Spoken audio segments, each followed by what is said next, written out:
Ever used a random alarm clock?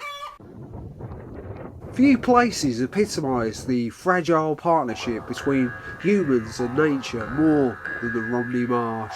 A combination of shifting sand and shingle banks and human-built seawalls and drainage in a land with its head barely above sea level. Peppered over this windswept landscape are ghostly reminders that this delicate balance can go horribly wrong.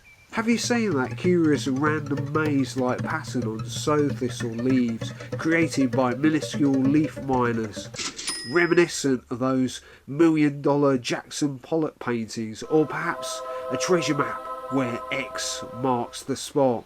Oh no, I've got the wrong map. We'll do the moonwalk next week.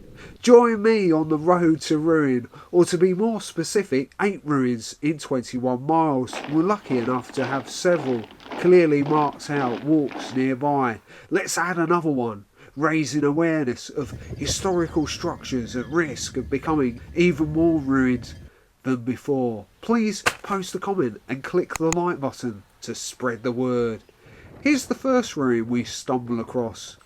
Walking along the north bank of the Napoleonic era Royal Military Canal from Hythe, a pre-World War II sound mirror, forerunner of radar, which reminds me of a giant TV satellite dish from which you could envisage watching a David Attenborough programme about how an owl's concave dish-shaped face amazingly focuses the sound on its ears.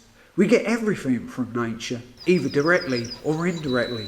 Just imagine a world without flight and cheap holidays in the sun. I've got the feeling that dirt baths aren't going to take off. I sowed some sow thistle seeds recently, similar to those parachute dandelion seeds. Continuing further along the canal bank that forms the boundary between the low-lying Romney Marsh and the rest of the county of Kent, we find this impressive St Mary's Church ruin, West Hythe, with origins dating back to Norman time. Although in disrepair for many years, the final nail in the coffin, so to speak, was when there was a fire in 1620.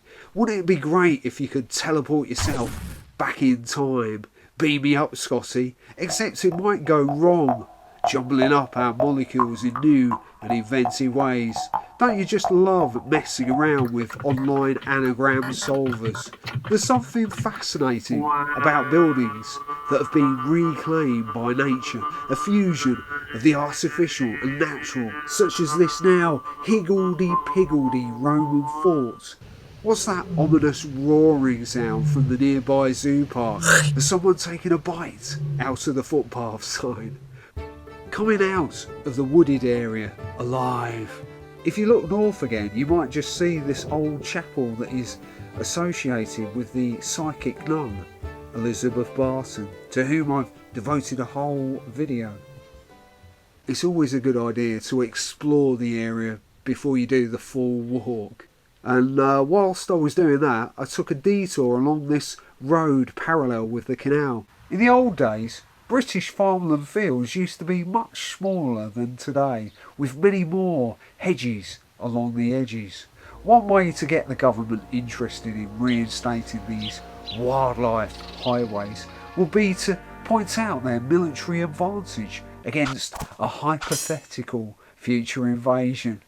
Ambushes posed a huge problem in the World War II Normandy invasion during the hedgerow battle phase, as opposed to the ones in Normandy though.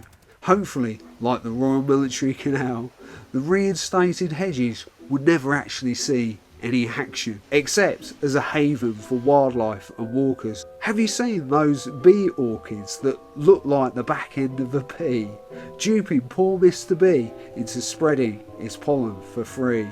All in a good cause, of course. Back to the canal bank, and then we turn left down Giggers Green Road till we see the conspicuous remains of the Eastbridge church tower in the distance, only for it to seemingly vanish into thin air behind an enormous bush, where we pass through a leafy portal to a secret garden paradise, shielded from the deafening wind of the Romney Marsh.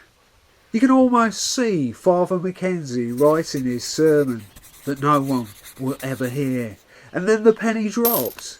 Where have the congregation gone? Churches are expensive places to maintain. And this ruin nearby has fared even worse, with just a cross marking the spot and some stones in the ground. These once thriving communities were besieged by several waves of tragedy, flooding, plagues such as the Black Death and malaria. Now, I don't want to give the wrong impression.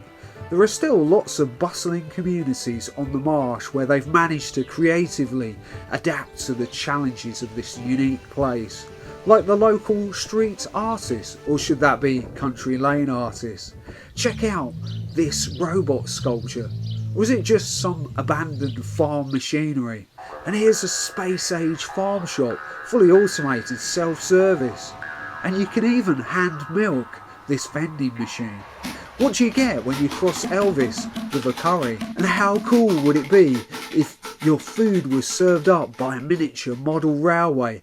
And talking about railways, here's the grave of the author of The Railway Children, E. Nesbit.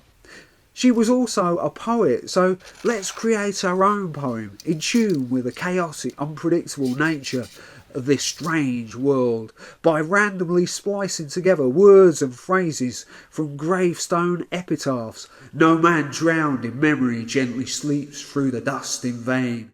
Even the bridge looks like a bit of a ruin, which is a bit worrying because somehow I've got to get over it. Will it take my weight? Well, fortunately, I've lost a little bit of weight since doing all these walks. Then I managed to get to Lydd to catch the next to last bus back home. Thank you for watching my video, and please feel free to leave a comment and feedback. Now that you've seen that video, you might want to click on these other cardboard adventures.